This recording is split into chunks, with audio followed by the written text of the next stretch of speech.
गोविंद बोलो हरि गोपाल बोलो, गोविंद बोलो हरि गोपाल बोलो, गोविंद बोलो हरि गोपाल बोलो, गोविंद बोलो हरि गोपाल बोलो।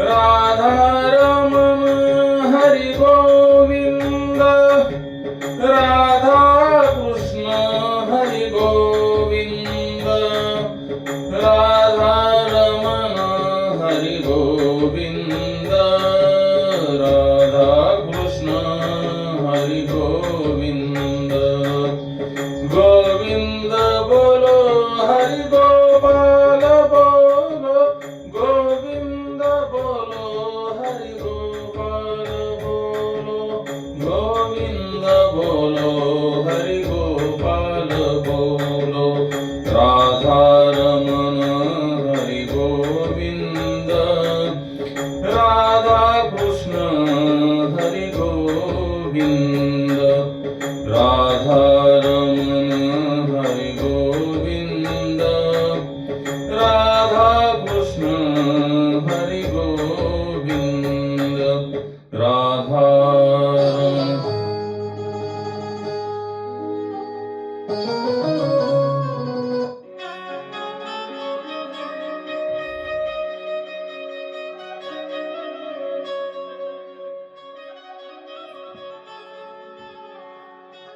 राजा परीक्षितास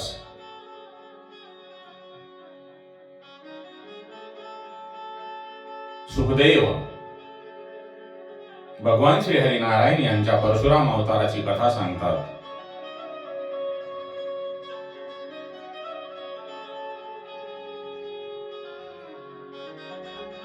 गादी राजांची कन्या सत्यवती हिचा विवाह रुचिक मुनीशी झाला।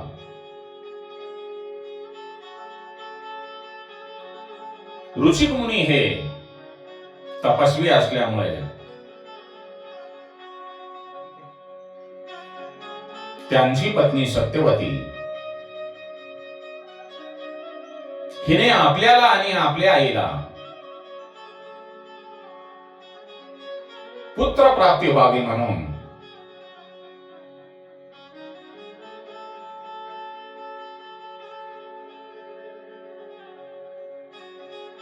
आपले पती रुचिक मुनीजवळ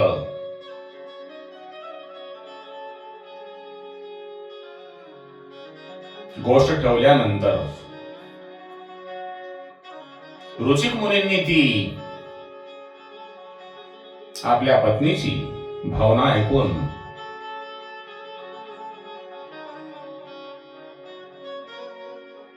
आपल्या तप साधनेच्या जोरावर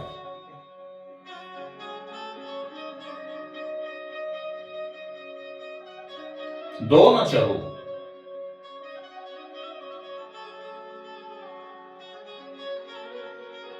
आपल्या तप साधनेच्या जोरावर मंत्रांनी भरून शिजवले आणि ते करत असताना त्यांनी भगवान श्री हरिनारायण यांच्या मायेला आव्हान करून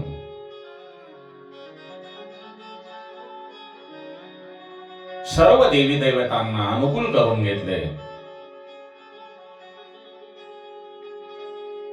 रुचिक मुनींनी आपल्या भक्तीने आणि अनुसंधानाने भगवान श्री हरिनारायण यांची शक्ती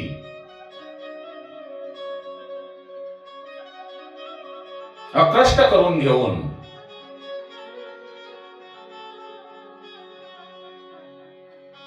चरू सिद्ध झाल्यानंतर माध्यांकाळी ते स्नानासाठी निघून गेले।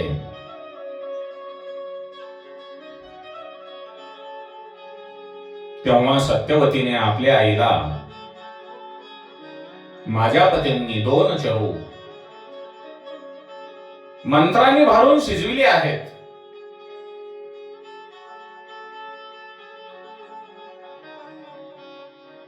ते ज्या वेळेला स्नान करून येतील त्यावेळेला आपण त्याचे भक्षण करू. सत्यवती आणि तिची आई ते चरू पाहण्यासाठी अत्यंत उत्सुक होत्या, परंतु ऋषिक मुनींना स्नानावून येण्यासाठी वेळ लागत असल्यामुळे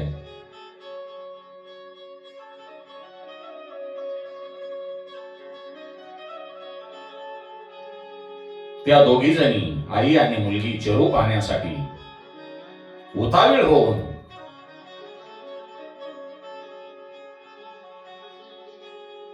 ते खाण्यासाठी त्यांना वाट पाहावी लागत असल्यामुळे आणि ऋषींना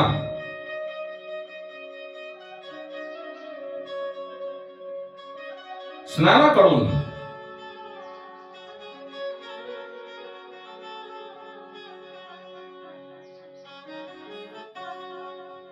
स्नान आटोपून येण्यासाठी वेळ लागत असल्यामुळे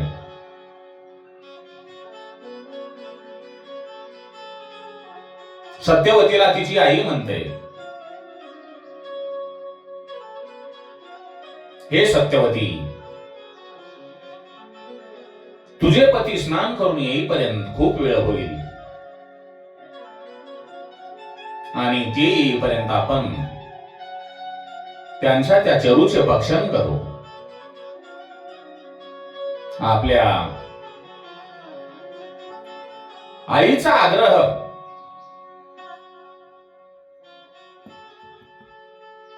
सत्यवतीला मोडता येत नसल्यामुळे सत्यवती आणि तिची आई या दोघींनी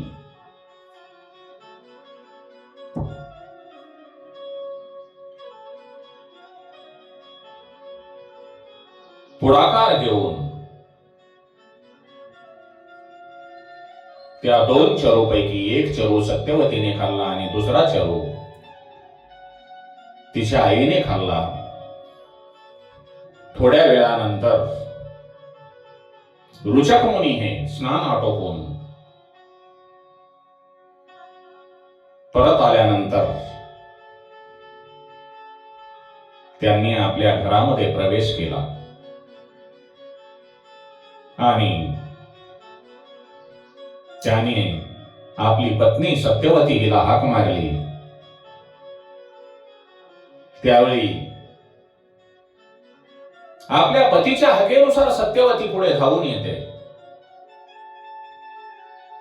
आणि ती ऋषिक मुनीला सांगते, हे पती परमेश्वर, हे प्राणनाथ, मी आणि माझी आई दोघींनी दोन चरू खाल्लेले आहेत, त्यांचे आम्ही भक्षण केलेले आहे. तेव्हा ऋचक मुनी सत्यवतीला सांगतात, त्या दोन चरूपैकी तू कोणता चरू खाल्लास? तेव्हा ती म्हणते, माझ्या आईने जो माझ्याकडे चरू दिला होता तो मी भक्षण केला.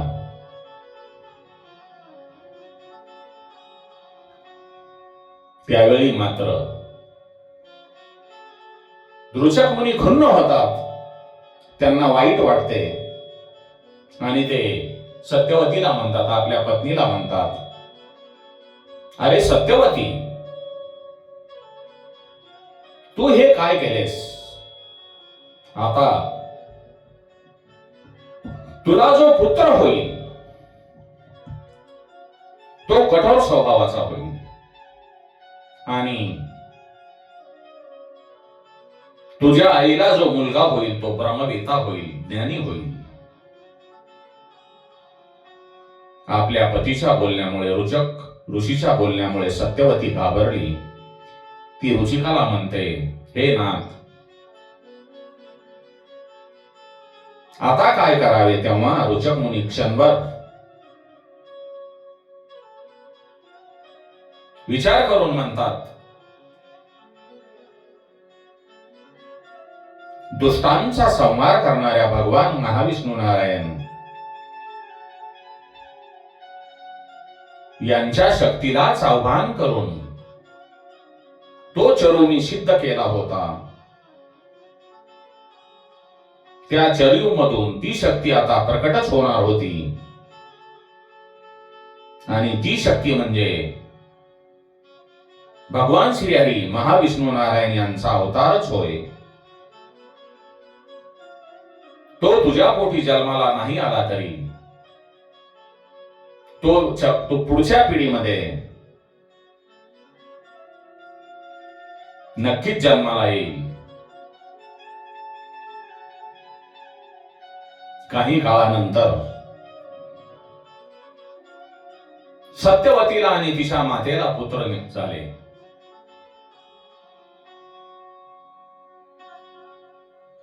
सत्यवतीचा पुत्र म्हणजे जमदग्नी ऋषी आणि तिच्या मातेला झालेला पुत्र म्हणजे विश्वामित्र ऋषी.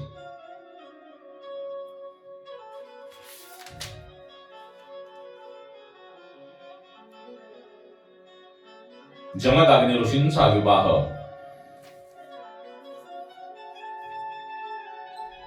रेणू ऋषींची कन्या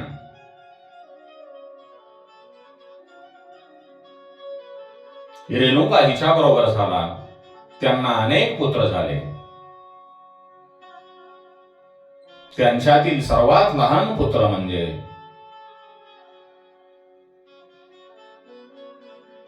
श्री विष्णूंची संहारक शक्ती घेऊन जन्माला आलेले परशुराम.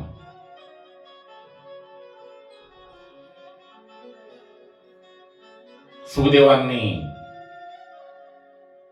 राजा परीक्षितांना परशुराम जन्माची कथा सांगितल्यानंतर त्यावेळी सुखदेवांनी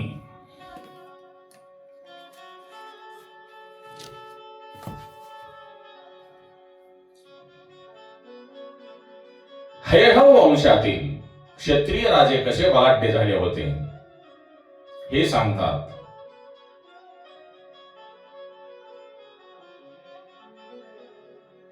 श्री गुरु दत्तात्रय दत्तोत्रयांचा भक्त असलेल्या अर्जुन राजांची कथा सुखदेवांनी सांगितली. सहस्र हात असलेल्या अर्जुनांनी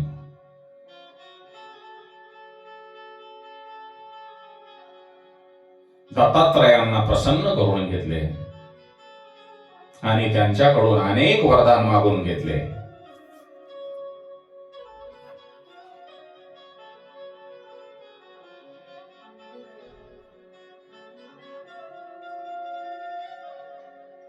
त्याला शत्रूकडून रणामध्ये मरण येणार नाही. आपल्या इंद्रियांचे बळ कमी होणार नाही. यश आणि कीर्ती याचेही त्यांनी वरदान ब्रह्म विष्णू महेशांचे अवतार असलेले श्री गुरु दत्तात्रय यांच्याकडून प्राप्त करून घेतलेले होते.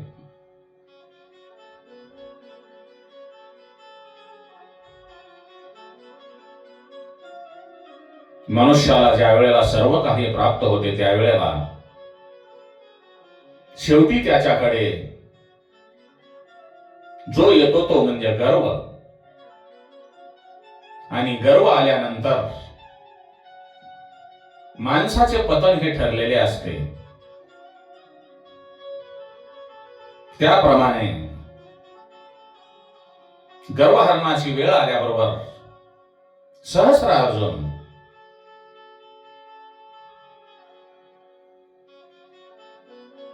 जमदग्नी ऋषींच्या आश्रमामध्ये प्रवेश करतो. जमदग्नी ऋषी राजाचे आणि त्यांच्या सेवकांचे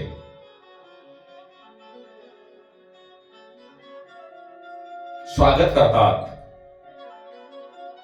तेव्हा सहस्रार्जुन राजाला वाटते या जंगलामध्ये राहणारा एका सामान्य ऋषीने आपले केलेले स्वागत आतिथ्य पाहून तो आश्चर्यचकित होतो आणि तो त्या जमदग्नी ऋषींना विचारतो, हे महाराज, हे मुनिवर, तुम्ही आमचे आतिथ्य एवढे स्वागत कसे केले? तेव्हा जमदग्नी ऋषी सांगतात,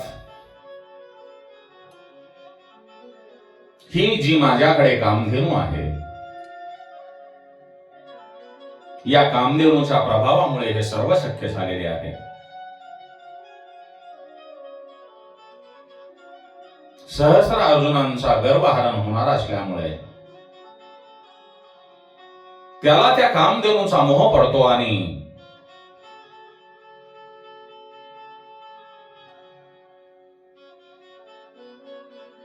त्याला असे वाटते की आपण राजे आहोत आणि आपल्याकडे असे कामधेनू पाहिजे. तेव्हा सुखदेव राजा परीक्षिताला सांगतात, हे राजा, विनाशकाले विपरीत बुद्धी कशी होते?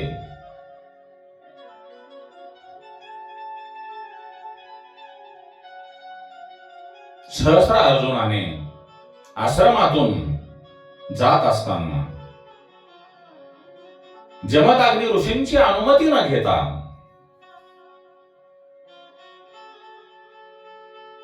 कामधेनूला आपल्या महिष्मती नावाच्या नगरीमध्ये घेऊन जातो. तेव्हा जमदग्नी ऋषी आणि आपले पुत्र, त्यांचे पुत्र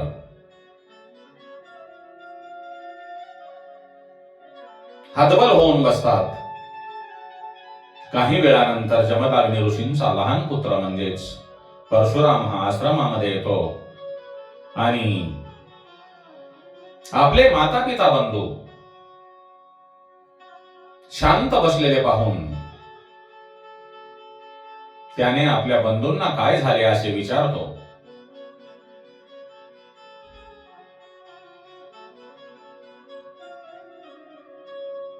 तेव्हा परशुरामांचे बंधू सहस्र अर्जुनाने केलेले कृत्य सांगतात.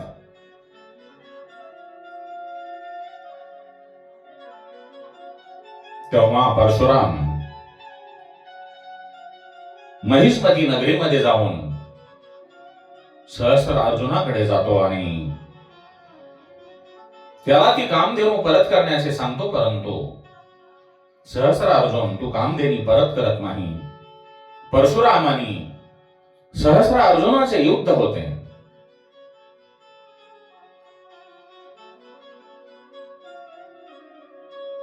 आणि सहस्र अर्जुनांचा वध करून परशुराम हे कामधेनू घेऊन आश्रमामध्ये आपल्या आई वडिलाकडे आणि भावाकडे परत येतात.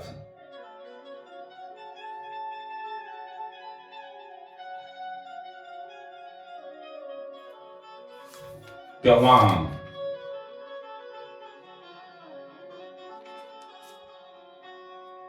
जमदग्नी ऋषी आपला पुत्र परशुराम यांना सांगतात, अरे हे परशुराम, राजा हा विष्णूचा अंश असतो. त्याला मारून तू कामधेनू परत आणलीस हे योग्य केले नाहीस. राजाची हत्या ही ब्रह्महत्येपेक्षाही मोठी असते आणि या केलेल्या तो अपराधाचे प्रायश्चित करण्यासाठी तीर्थयात्रा केली पाहिजेस.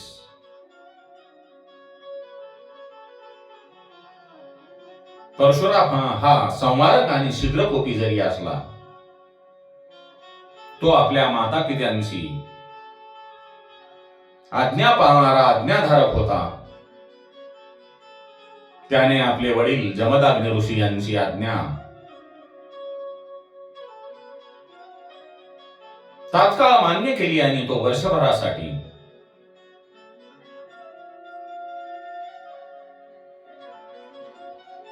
तीर्थयात्रेला निघून गेला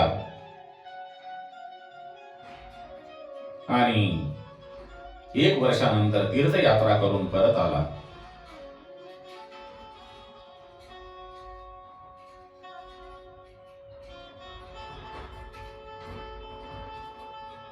श्री राम जय जय राम. ओम नमो भगवते वासुदेवाय कृष्णं वंदे जगद्गुरुं।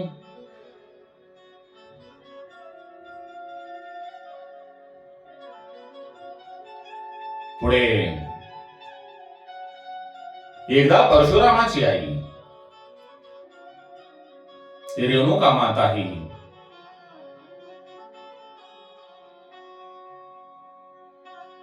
नदीवर पाणी आणण्यासाठी जाते। श्रीराम जय जय राम।